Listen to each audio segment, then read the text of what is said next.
What's up, everyone? It's Mr. Miller. So, this is a video about poetry as well as symbolism. So, learning targets are I can understand the basics of poetry and I can understand the importance of poetry. Also, another one, I just forgot to write it, but I'm not going to write it at this point, is I can understand symbolism. So, poetry is what the entire book, Inside Out and Back Again, is about, which we'll be reading shortly. So it's important. And poetry is when people write in rhymes typically used in music. Poetry is important because it is used in most music throughout history. So we use it every day, kind of like a figurative language. Poetry is used to help express human emotions. So please do keep that in mind, please. So it's important. It's used every day. All right.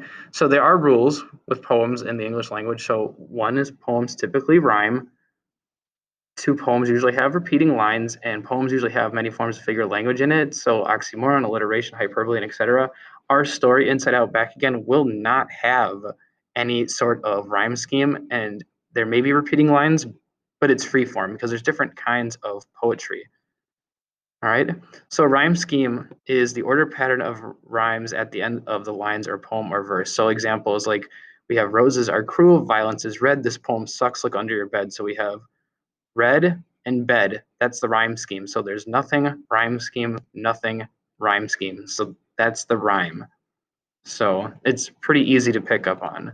A line of poetry is a sentence within a poem. So example is I love to write. Many lines make a stanza. So this is one like a stanza, which we'll talk about in a second. Stanza is literally is just a paragraph of lines. So example, this would be one stanza. I love to write day and night. What would my heart do but cry, sigh, and be blue if I could not write?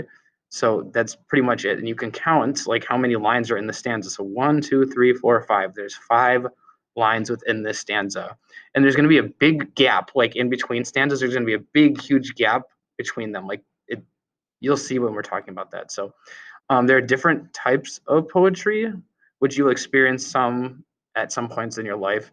Um, like haiku and sonnets, you'll be doing in high school. Free verse is what we're doing right now. Acrostic, cinquains, epics, ballads, depending on what high school you go to and what class you take, you might be doing this. And there's a lot more. So the point is that you need to know all these at some point. So the next that we're going to talk about is symbolism. So in poems, typically there are symbols are when something represents something else without specifically stating it. In our real world, there's symbols for everything. For example, a stop sign is a symbol. The stop and go lights, depending on what the color is is a symbol. Like green means go, yellow means slow down, red means stop. Those are symbols. Like all logos for most companies are that as well. But like in poems, and in music and in stories, there are symbols as well. So example would be black cat equals bad luck, or Friday the 13th is an unlucky day, or a four-leaf clover equals good luck. So keep that in mind, please, moving forward. I hope you enjoyed this video. Have a great day.